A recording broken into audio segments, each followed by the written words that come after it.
9 people walked into the Ural Mountains. None of them walked out. What the Soviet government called an unknown compelling force. What scientists, investigators, and researchers have spent 60 years trying to explain. What the mountain itself has never answered. It is February 1959. The Ural Mountains of Western Russia, one of the oldest, most unforgiving ranges on Earth. Temperatures dropping to minus 30 degrees Celsius. Blizzard conditions. Whiteout. A wilderness so hostile that survival, even for the well-prepared, is never guaranteed. The group that set out that winter was not unprepared. They were exceptional. 9 students and graduates of the Ural Polytechnic Institute, seasoned mountaineers, experienced skiers, people who had done this before. They had the gear. They had the skill. They had each other. They were not supposed to die.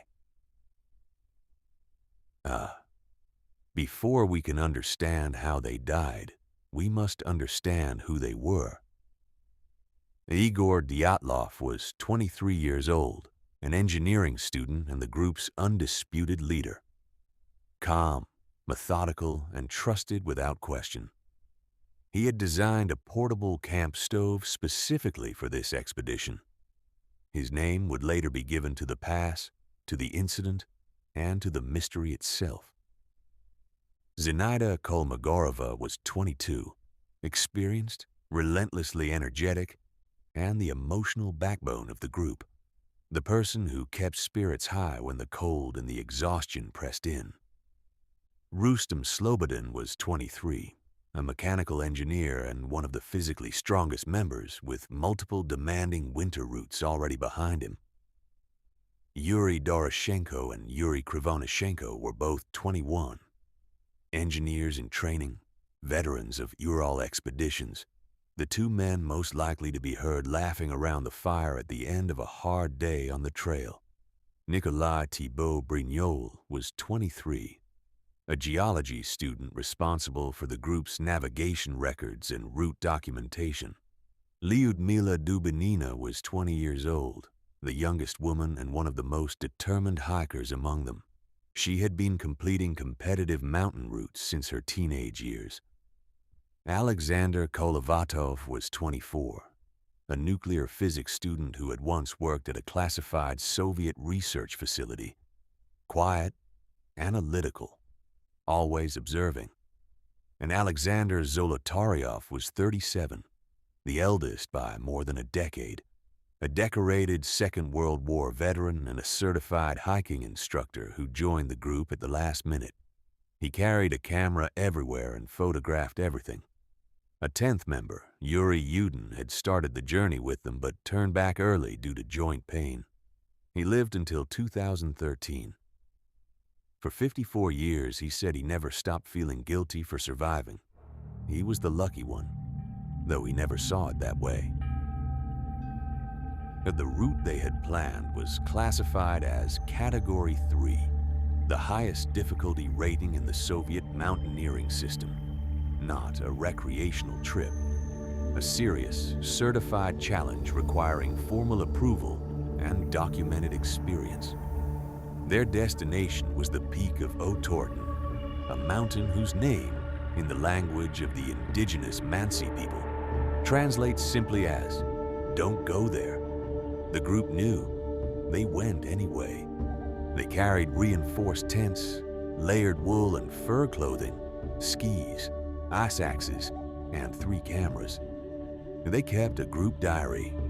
They filed a complete route plan and agreed to send a confirmation telegram upon their safe return, no later than the 12th of February. On the 25th of January, 1959, they boarded a train north from Sverdlovsk. Witnesses described a lively, confident group, young people moving towards something, with no reason yet to be afraid. The 12th of February came and went. No telegram arrived. At first, the delay was not treated as an emergency. Schedules slip in the mountains. But by the 20th of February, 8 days past the deadline, search and rescue teams were dispatched into the Urals. On the 26th of February, volunteer Mikhail Sharavin spotted something dark against the white of the slope. On the northeastern face of Kholat Syakhl, Dead Mountain, at roughly 1,100 meters elevation, partially buried under wind-driven snow, was the tent. From a distance, it looked like weather damage. They skied closer. What they found changed everything. The canvas had been slashed open in multiple places. Long cuts running from the inside outward, made with a blade, made quickly. The entrance, the logical, obvious way out, hadn't been used. Someone inside had chosen to cut through the wall rather than unzip the door. That single fact transformed the search from a rescue operation into something no one had a name for yet. Inside, everything remained as it had been left. 9 pairs of boots near the entrance, warm coats set aside as though their owners would return in moments. Food laid out for a meal, bread, canned meat, sugar, partially eaten and abandoned, diaries, cameras, personal items arranged with ordinary care.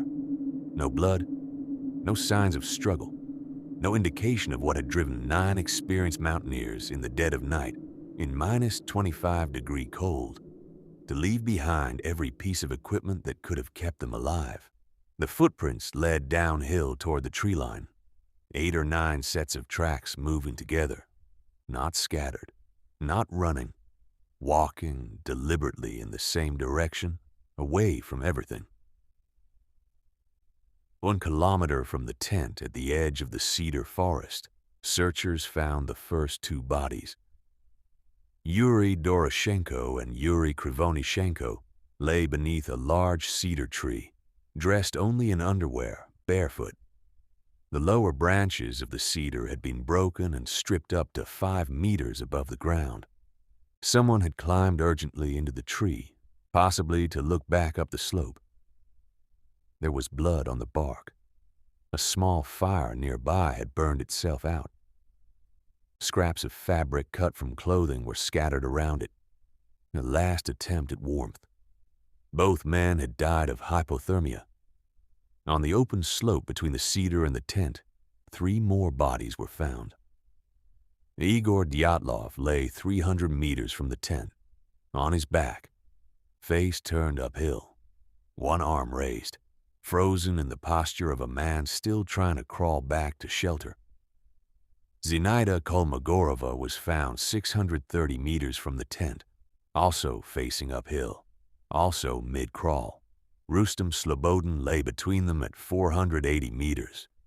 All 3 had died of hypothermia on the open slope. Slobodin's autopsy revealed a hairline skull fracture 6 centimeters long, sustained before death. What caused it was never established. The remaining 4 were not found until May, when the spring thaw cleared the snow from the forest floor. They were recovered from a ravine 75 meters into the woods, buried under 4 meters of compacted snow beside a frozen stream. Lyudmila Dubinina was found face down in the stream bed. She had suffered fractures to 11 ribs across both sides of her chest. The force involved was compared formally by medical examiners to a high-speed vehicle collision. There were no external wounds, no bruising, no surface injury that could account for what had been done to the bones beneath the skin. Medical examiners also noted severe, unexplained soft tissue damage to her face and head, injuries that defied easy explanation given the location and the environment. Alexander Zolotaryov lay nearby with 5 fractured ribs and the same impossible absence of external wounds. His cameras were still on his body. The film inside, when developed, showed only darkness and partial exposures, nothing that explained anything. Nicolas Thibault Brignol had sustained a catastrophic skull fracture. The pathologist stated explicitly that the force required could not have resulted from a fall onto snow at any height or distance. Alexander Kolovatov showed no major skeletal trauma, but had died in the same ravine, under the same snow, beside the same frozen stream. The Soviet investigation examined everything: the tent, the footprints, the injuries, the photographs, the diaries, dozens of witnesses, and in the end, after weeks of inquiry, the official record produced a single sentence that has echoed across 60 years of obsession. The group died as a result of an unknown elemental force which the hikers were unable to overcome. The case was closed. The files were sealed. But mysteries of this magnitude do not stay sealed. They metastasize. They spread through the minds of those who encounter them: investigators, journalists, scientists, ordinary people who stumbled upon the story late one night and found themselves unable to look away. The Dyatlov Pass incident did not fade with time. It grew. It accumulated believers and skeptics and theorists in equal measure, each convinced they held the piece that made the picture whole. It became, for many, not just a cold case, but a fixation, a wound in the rational world that refused to close. The theories arrived, generation after generation, each one carrying the absolute conviction of its author. The avalanche hypothesis, the most scientifically persistent explanation, holds that a delayed slab of snow partially buried the tent in the night, forcing the group to cut their way out in blind panic. Proponents point to the specific injuries of those found in the ravine as consistent with snow compression trauma, and to the topography of the slope as capable of producing a localized slide undetectable by the time rescuers arrived. It is a rigorous, peer-reviewed argument, and yet it cannot account for the footprints that showed the group walking calmly, together, in formation, not fleeing an avalanche's chaos, nor for the complete absence of slide evidence documented by the original search team standing on that slope in February. The infrasound theory is quieter and more insidious. It proposes that specific wind conditions over the mountain's unusual topology generated low-frequency sound waves below the threshold of conscious hearing, frequencies known in laboratory conditions to induce creeping panic, spatial disorientation, irrational terror, and in extreme exposure, cardiac arrest. The idea that the mountain itself could weaponize the air, that it could reach inside 9 rational, experienced human minds and hollow them out with invisible vibration, is both scientifically plausible and deeply, viscerally unsettling. It explains the flight. It cannot explain the bones. The military testing hypothesis carries a different kind of dread, the cold, institutional kind.